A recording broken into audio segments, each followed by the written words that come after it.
Recording in progress. All right. Welcome and good morning to the Employability Skill Series, where we explore the top skills employers are looking for in candidates. Each week, we will cover a different topic with thoughts and insights from professionals in a variety of industries. I am your host, Megan Morrow, Associate Director of Career Services, and today I have Mike Makubica, Associate Head Men's Basketball Coach, as my guest. And today we will be discussing the importance of organization and thinking ahead in the workplace. Mike has been a member of the Florida Southern's men basketball staff since 2015, when he came to the Mocs to continue as an assistant under head coach Mike Donnelly. He served as an assistant coach for his first 4 seasons at Southern before being elevated to the position of associate head coach in 2019. As a longtime assistant to Donnelly, he has spent nearly a decade on the sidelines with the Moccasins head coach during stints of Southern Connect State in 2010 to 15 and post-university from 2009 to 2010. He is responsible for film breakdown, practice plans, travel, and all other aspects of day-to-day operations for the Mocs. At Florida Southern, Mike has helped coach and developed one of All-American, 9 All-Sunshine State Conference selections, and 2, I just lost my train of thought because he just popped in, and 2 SSC Defense Player of the Year winners. In addition, the Mocs have made the NCAA tournament and won at least 20 games in each of the past 2 seasons. Can you hear me now? Yes, sir, we can hear you now. This is not a Verizon commercial. I don't know if I can hear you. How about now? Yeah. There we go. Perfect. Can you see me? No. Oh, boy. And I was right in the middle of your introduction. So just shh. Oh, I'm sorry. And turn your camera on. Along with the SSC Tournament Championship 2019. As a primary recruiter for Florida Southern, Mike has been instrumental in bringing in some of the most talented players in all of Division II. He has also helped them. You're so prepared. Jesus. He has also helped the Moccasins excel in the classroom, with the team earning the NABC Team Academic Excellence Award 2 times and producing 37 Sunshine State Conference Commissioners Honor Roll selections. Mike has also helped spearhead much of the team's community service efforts, as the men's basketball team tallied nearly 300 hours of community service and outreach last year. He has also been recognized as one of the top assistant coaches in the country, earning a number 8 national ranking of the top Division II assistant coaches in the country. Whew. All right. It's too much. I didn't want to hear all that. Good morning, Mike. Thank you so much for joining us today. Good morning. Thank you for having me. I appreciate it. Yes. Pleasure to be on. And how ironic that this topic is organization and planning ahead. Just saying. Yeah, no, it's been a kind of a crazy since the season ended. Things kind of move quickly in this new landscape of college athletics with the transfer portal and recruiting. So we're fluid with a lot of our stuff, and it's kind of like a lot of conversations about visits and this thing happening and this thing happening. There's just a lot of moving parts, which you have to be organized with. And we're scheduling visits for next week, so we're getting organized with that. So you got to evolve. It's all about evolving during your career or in life. It's the growth and the evolution of how you advance in your career, but evolving is very important. It's a key word. I like that. No, it's very true. Things are not stagnant at all. So can you give us a little bit of insight into like what is all the changes, or is that just like kind of a little too complicated to roll? No, it's probably more of just the transfer portal, recruiting, trying to fill the roster for next year. You lose some players to graduation. Some of the guys could go into the transfer portal, so it's just analyzing the roster, evaluating what you have coming back, and then figuring out what are the right pieces to bring in for next year's team. So it's just trying to figure that out. And every day it changes. There's new names that enter the NCAA portal. We have one guy signed. You're looking at high school kids, junior college players. So you're just constantly adding names to our list, and you got to be organized with that. And then, we have an Excel spreadsheet. If we see a kid that we like in the portal, or if there's a high school kid or a prep school kid that comes to our attention, we update our spreadsheet. We put notes there. That way, everyone's on the same page. We use the Google Excel spreadsheet. Yeah, the technology is advancing, and I'm trying to advance with it. For the students, though, one thing for the technology is the use of LinkedIn. I actually thought of this yesterday. Like, it's a really good social media platform if you're looking for jobs. And you guys probably have talked about this in your class. Like, if you have an internship, just jump on there, update it right away. Just don't like connect with people and let it sit there. Connect with people, ask them genuine questions.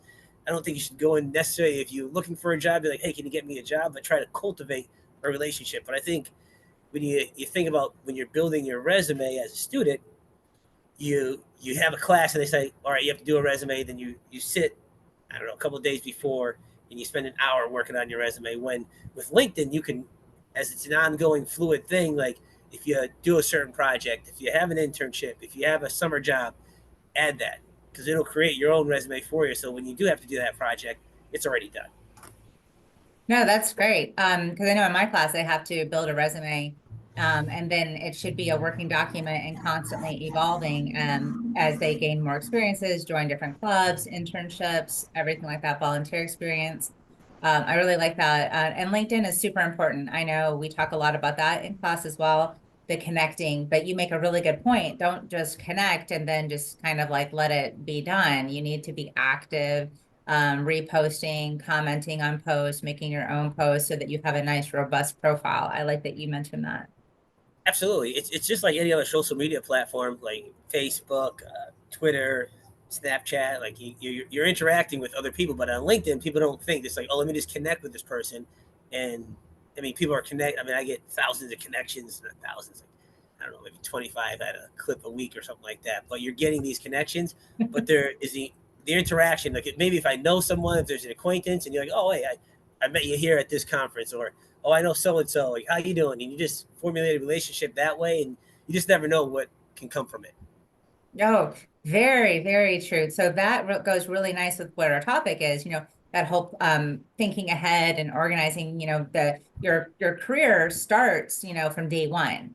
And the connections that they can make, whether it's at a career fair, a meet and greet, or a guest speaker when they connect, because then those connections build on more connections and build on more connections. And even though maybe say some of the students that are listening might be freshmen or sophomore, or maybe they're not 100% sure where they're going, those connections can build, and you're, kind of basically planting the seeds for a very successful future if you think ahead, like think of the end goal in mind and work your way back is something I like to try to think about, like when we're setting goals and how we're going to position ourselves to be successful. And nowadays too, with this social media platforms, LinkedIn, I think we're using as our example. Don't be afraid to reach out to someone. You'd be surprised. Like there's a lot of professionals out there who want to help other people. So like you reaching out or having any resistance to reaching out, it's just going to hurt you. It's like, what do you have to lose? If you don't ask, you have everything to lose. But you never know. If I ask, hey, I threw it out there, you never know what might happen. So it's like, don't be afraid to take risk. I was just saying this quote the other is earlier today. No risk, no story. So take that minor risk and ask someone if you have a question or just reach out and connect. Yeah, I like that. I mean, what's the worst they're going to do? They're either going to like ignore you, or they're just going to say, no, that's the worst that's going to happen. The world's not going to fall apart. You're not going to lose your housing or your life or your puppy, and Yeah. nothing bad's going to happen. So Or I, think about what can you or ask, tell yourself what can I gain from this connection, because mhm. it could be invaluable. That one connection could change the trajectory of everything. I like that. So let's talk about so the importance of planning and organizing, kind of thinking ahead. Can you think of a time, maybe like either in your career or maybe somebody that you've worked with that you've seen where they didn't kind of plan ahead and how that might have negatively impacted them? Yeah, no, I'm trying to think. That's a good question because you learn from people who are not organized, and there's been a few instances, and just like you just see. Actually, yeah. So it's more of like a reflection on like the people who actually I just heard of this. Actually, this is actually a good question. So one of my former players, his current boss, he's a coach, and he was saying that he never knows like what they're doing in practice because they don't have a practice plan. So it's just like, hey, what are we doing in practice? At the college level, like you got to have everyone on the same page. So We know the emphasis in practice. Is it a defensive practice or offensive practice? Are we working on shooting? Are we working on our passing? Or is it going to be a mix of everything? So you know like what drills are coming, so you can be prepared and you can kind of talk to the players throughout practice about, hey, this is what I see. Like, hey, the emphasis of practice is we want good communication. We're working on the defensive stuff. Like, that's our focus today. And when you don't have that, that could have a negative look on the way the staff views the leader of the organization or team or whoever the boss. So being organized is key. It is everything. And if you have a team below you or you have coworkers, it's everything. So you want to have everyone on the same page, because if you don't, it allows now for more chefs in the kitchen. You have more voices. But if you have a concrete plan and say, hey, this is your plan doesn't have to be concrete, but you have a plan going in. It's a fluid plan, but you have a plan that everyone can follow. Like, you might get a suggestion, hey, maybe we should do it this way, or we should maybe not do this, or think of maybe doing it this way, or vice versa, whatever. But now you have a discussion about the actual plan or the actual organization, because if you're going to build a house and there's no blueprints, you're not going to build a sustainable house. Yeah, no, that's I like that. That's a good analogy to kind of paint that visual picture. I know that we just had a guest speaker in my professional development class, and he was talking about like financial futures and how, planning ahead and starting early. And I think that this is really important because it could be applicable to, to work, to health, to fitness. For example, like, if without planning ahead, you could say, hey, I've got a vacation coming up in June. I want to lose, 20 pounds, something like that. But like you don't plan ahead for it, all of a sudden now it's June and you haven't done anything, and so then now you're really unprepared for the vacation.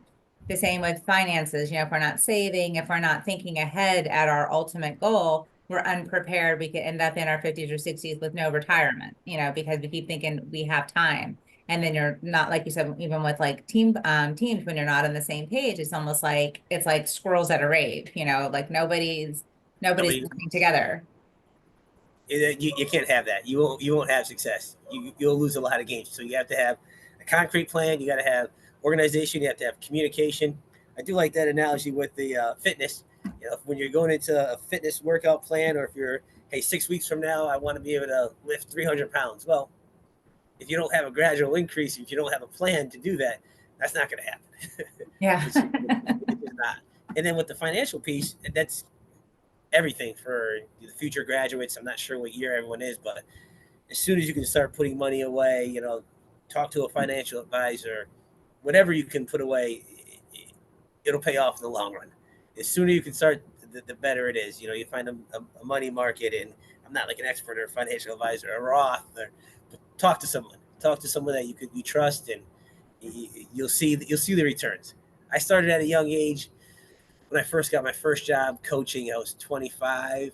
My first real job, 25, and I was lucky to have good people around me to say, like, hey, this is what you got to do. You got to put X amount of dollars away, and put it here and invest in this. And I'm seeing the fruits of that sacrifice, or I don't know, financial plan, I should say.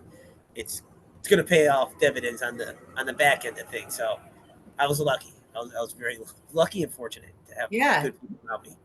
No, that's super important. We were just talking about this the other day in class. It's super, super important. Like I didn't do that. And I should have, seeing as I had a stockbroker as a mother. Like I've been around financial industry my entire life, and I just didn't do it. I had that kind of that pitfall mindset that it was like, oh, I have plenty of time. I have plenty of time. I'll do it later. I'll do it later. Then my 20s came and went, and then my 30s came and went. And it was like I haven't started. And so seeing now that I'm a little bit behind the eight ball and I have to try to catch up, I did for my children what I didn't do for myself. And I bought, them a policy that is building cash value for them at the young ages of only, at the time they were 14 and 7, and they're locked into that rate. So I pay less than $60 a month for them to have a $150,000 policy that is growing, whereas I pay $200 a month for a similar policy just because I was so much older.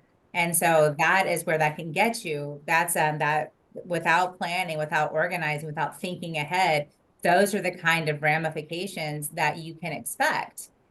Students that are listening, you guys are, in your late teens, early 20s, this is the time to not only be preparing for your career and what you want to do, long term, but you also should be thinking about what you want to do after your career. It is never too early to start planning, saving, and thinking about what is the next step so that you're not something like, end up like me, like, in your 40s, trying to just now start thinking about, oh no, I don't have as much time as I need to. Think about when you first came in your freshman year of college, that first semester, that first year, you're like, this is so overwhelming. Oh my gosh, how am I going to get through, 8 semesters of this, 4 years of this? This is too much. And for some of you, I know Alex is on the call. He's about ready to graduate. He could probably tell, the same thing. Like I thought I had plenty of time, and now holy cow, I've got 1 semester left, and or even the end of this Graduation. semester. Graduation It over the corner. goes by so fast. That's with our guys. That's what we talk to them about all this stuff. It's 4 years. It just goes by with like a blink of an eye, especially if you're a student athlete, because you're in your season and it's like first season's done, second season's done, third season. Then it's like, hey, senior night. And then it's, whoa, the season's over. You have about maybe 6 weeks to be a regular student. And then that 6 weeks is going to fly. And next thing you know, it's graduation and it's what's next? What's Do you have next? a plan? Like, that's, we have one of our guys. He actually just got a job this week. He had an interview last week and he got the offer earlier in the week. So he Wow. set himself up. But now the conversation with him is going to be, all right, you got to talk to a financial advisor and you figure out X amount of dollars that you're going to save and where you're going to put it, because just start. Just start. And it doesn't matter how much you put in. Just start, because it'll pay off in the long run. Just start and just being smart with your money, because you're going to spend it one way or the other. And you might as well invest in yourself and invest in your future. I like that. No, that's very true.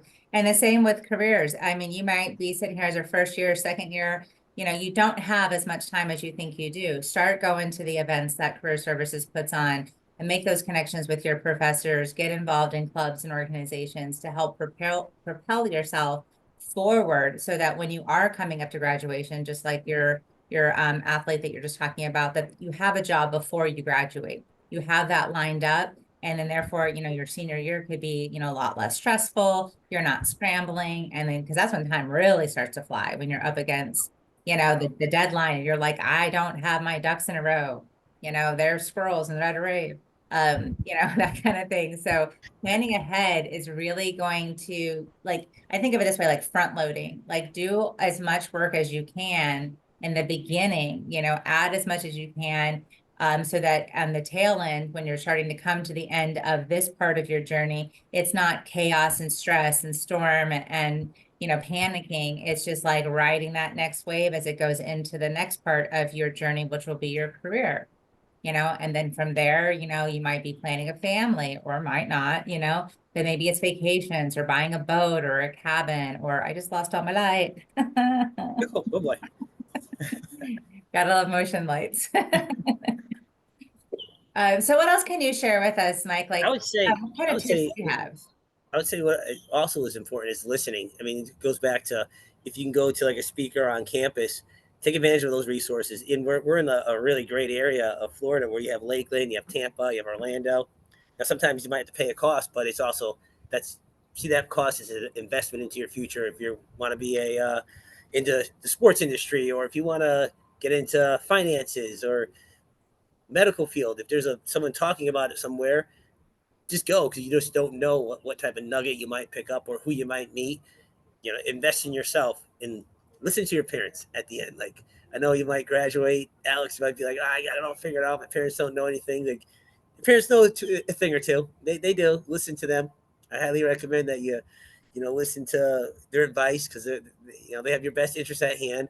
So, make sure you listen to people who've been through it.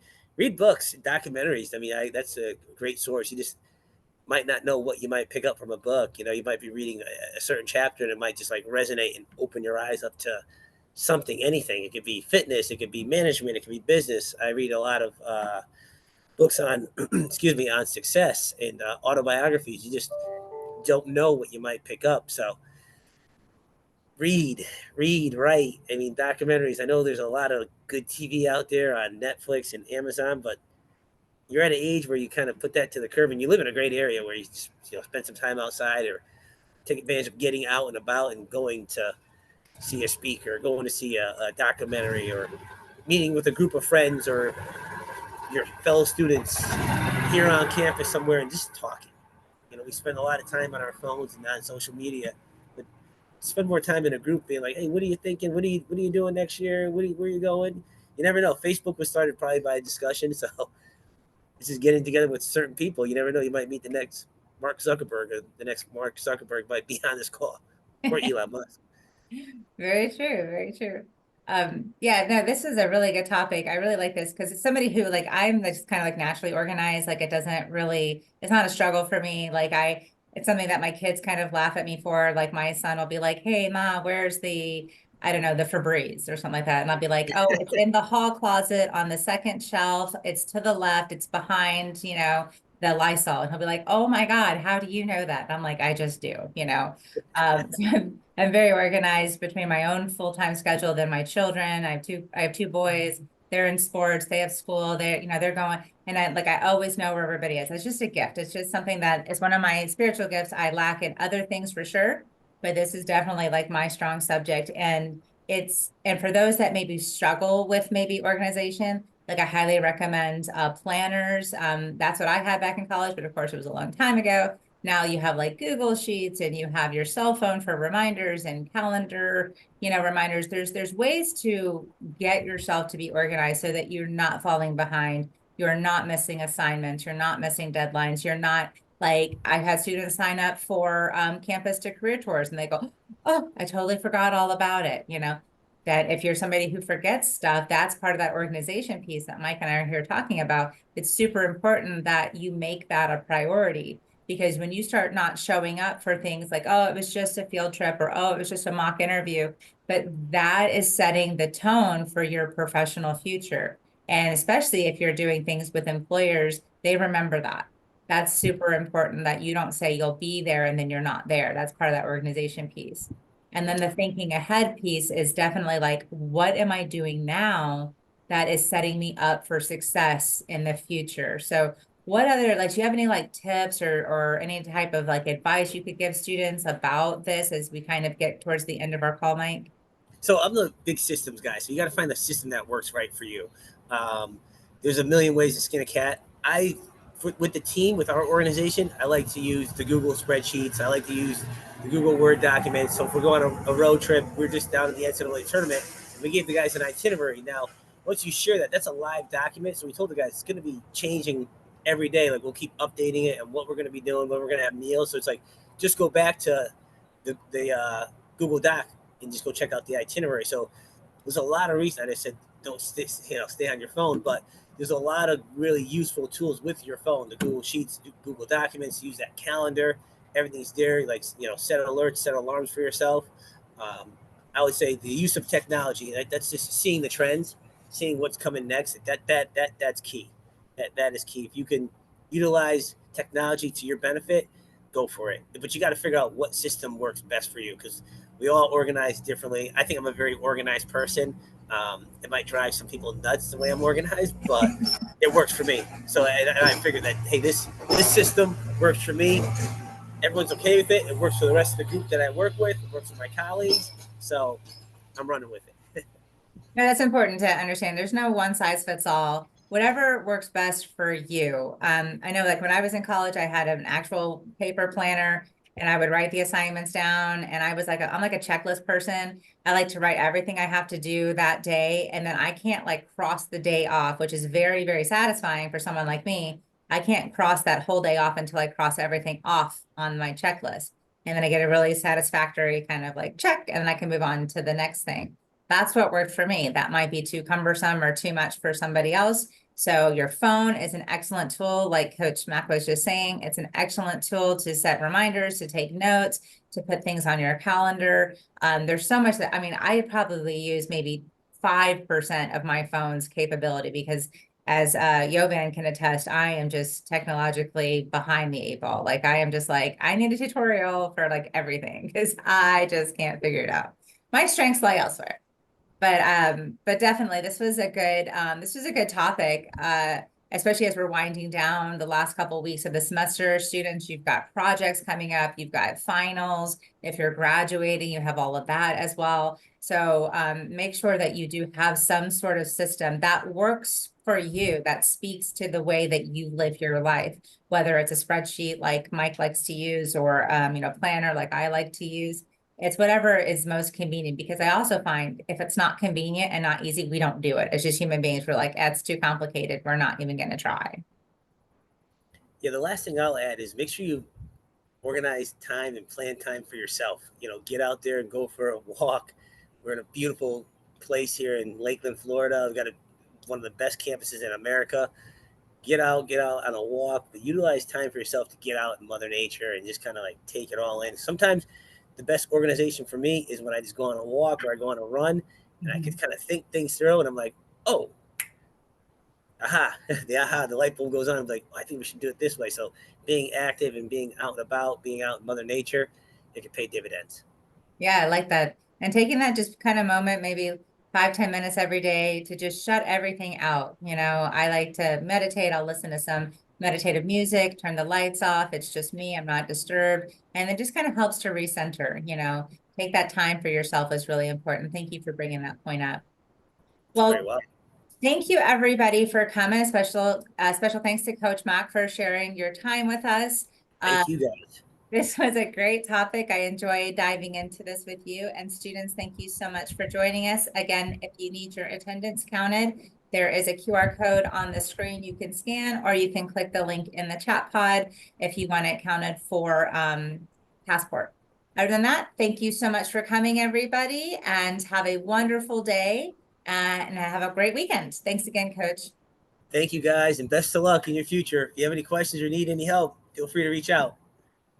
Thank you. Bye bye. Have a good day and a great weekend. Bye.